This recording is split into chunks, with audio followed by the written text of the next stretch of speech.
In today's review, I have one of the most exciting updates to one of the most popular series of shoes of the past few years. Let's see if the Saucony Endorphin Speed 4 will still be that popular. Hey everyone, and welcome back on the channel. My name is Alex, and in today's video we have the review of the Saucony Endorphin Speed 4. This is it. This is the brand new Saucony Endorphin Speed. We've had one of the most popular running shoes of the past few years, the Endorphin Speed 1, the OG Endorphin Speed, here releasing in 2019, if I remember well. Endorphin Speed 3, already a couple of years since this one released. And now we have the 4th edition. We purchased this shoe ourselves and we want to review it, so we just went ahead and purchased it. If you want to support the channel and let us do that type of stuff, please make sure you buy with the links in the description. This helps us to do this type of stuff, purchase shoes that we want to review for you.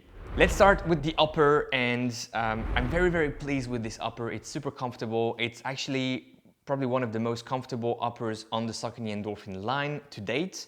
It's much more comfortable compared to V3 that I found a bit stiff and a bit, let's say, you know, not aggressive, not harsh, but the material wasn't as soft and as welcoming as on this shoe. This is a very comfortable, very pleasant type of feel when you have that first initial step in. The material remains very breathable. It is a see-through material, pretty much everywhere, but with some overlays, underlays. The tongue is also very pleasant, nice thickness, just what you need. Actually one of the best tongue as well on the Endorphin series, so very good job here. It's still a gusseted tongue. The gusset is much longer than on the Endorphin Speed 3, creating a very nice wrap around the midfoot. And overall, I must say, a nice fit. It runs true to size on the short side of things. Surprisingly, compared to the Endorphin Pro 4 and the Ride 17, for instance, recent shoes released by Saucony, this runs on the shorter side of things.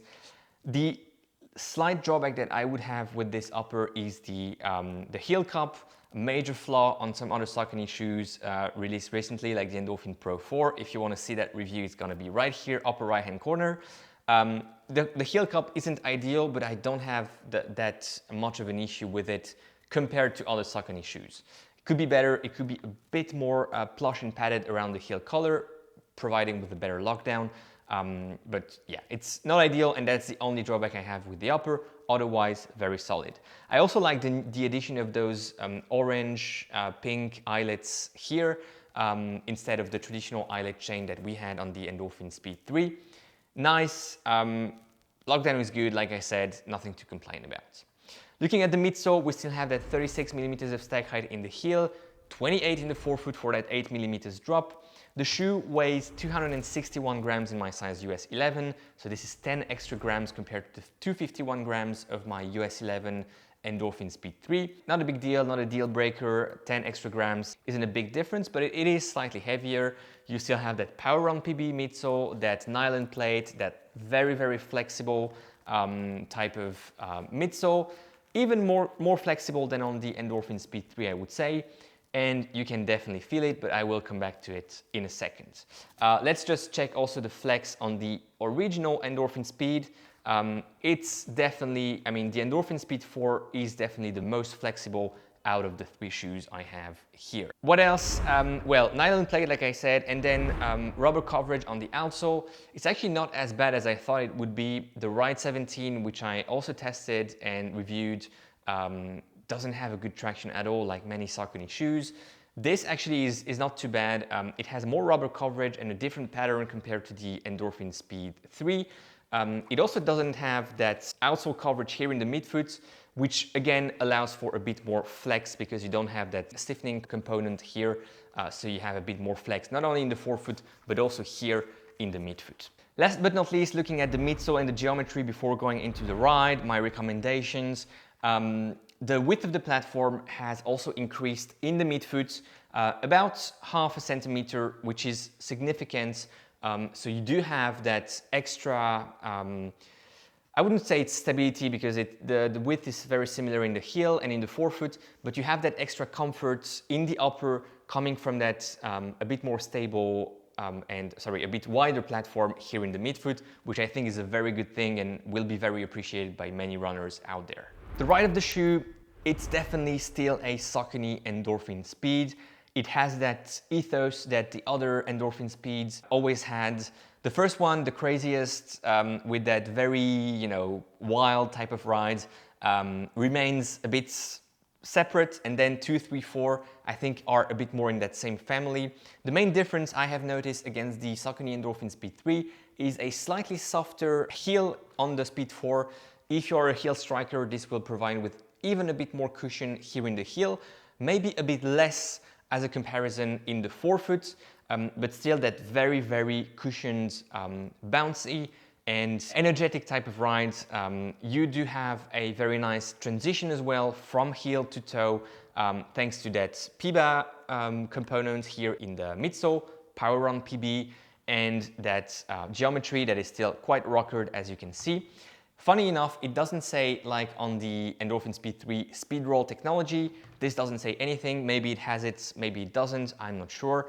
But yeah, it still has a very nice transition from heel to toe with a slightly softer heel and with that slightly wider platform.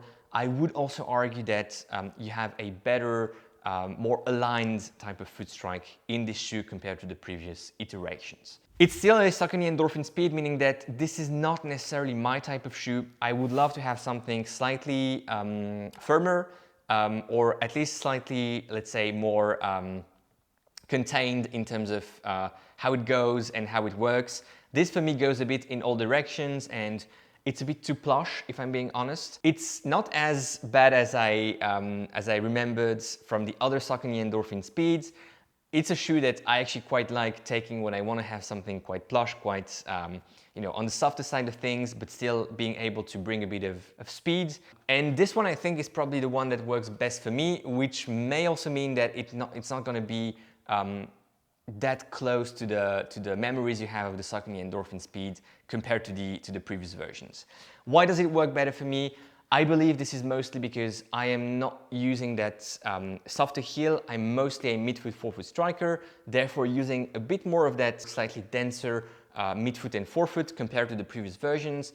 And I have a bit more also room, surface at least here in the midfoot and forefoot as a whole to land and push on, which is important for me as a stride runner. Price point of the shoe, 200 euros, and I will put in the comments the price point in dollars. It's the same as the Endorphin Speed 3, but this one you can still find with big discounts, whereas this one will come brand new in a few weeks on the market, meaning that you will have to pay 200 euros to get it. I would tend to recommend you to try the Endorphin Speed 3 simply because this shoe will be discounted in a few months and the differences aren't that big compared to the Endorphin Speed 3 for many of us to justify paying a full price point MSRP on this shoe. That being said, I do prefer it over the Speed 3, I do prefer it over the OG Endorphin Speed, and that's the one I would pick, mainly because of the comfort here in the upper with the fit and the upper material as such, but also because, like I said, I believe it works a bit better for me as a midfoot, forefoot striker compared to the former previous version of the Endorphin Speed. Who should use this shoe and how should you use it? I would, as the other Endorphin Speed, tend to recommend it to lighter runners or average weighted runners, if that means anything. People ranging from 45 kilos, 50 kilos, up to maybe 75, 80 kilos max. I wouldn't recommend it to people with weights over 80 kilos, simply because you will tend to get lots of stability issues in the heel, but also in the forefoot, compressing a lot that foam. And lighter runners will probably experience a better responsiveness and a bit more snappy ride here in the forefoot compared to heavier runners. But that's just a recommendation from me. I also see this shoe working a bit better for cadence runners, simply because it doesn't really like to have that very heavy pounding. Should it be in the heel or in the forefoot, it does prefer having a slightly more lighter, higher cadence type of runners using it. That's how I see it. And from the feedback I've had in the previous years with the other Endorphin Speed, I think that's pretty much accurate. So yeah, cadence runners, I would favor them. Lighter runners, I would favor them as well for this shoe. what type of efforts, anything from endurance to tempo paces. As a recovery easy shoe, it can work quite well as well, but you need to be aware that it's not going to provide with as much inherent stability as some other easy recovery shoes. So you need to, still be quite connected to the shoe and still be quite aware of what you're doing with it. Whereas some other recovery shoes, you can just, let the brain disconnect and enjoy a bit more without overthinking your running. This is it for the review. Let me know in the comments if you have any questions. I would love to answer them. There's also a community post on the channel releasing today where you can ask all of your questions and I will try to answer them. This is for people wanting to know in-depth details about the shoe or comparisons against other shoes on the market. I love these questions, so make sure you hit the community tab and you go ask any question that you may have about this shoe. I would love to answer them as well. Thank you very much for watching. Enjoy your run today, enjoy your ride, and go beyond your limits. I'll see you in the next one.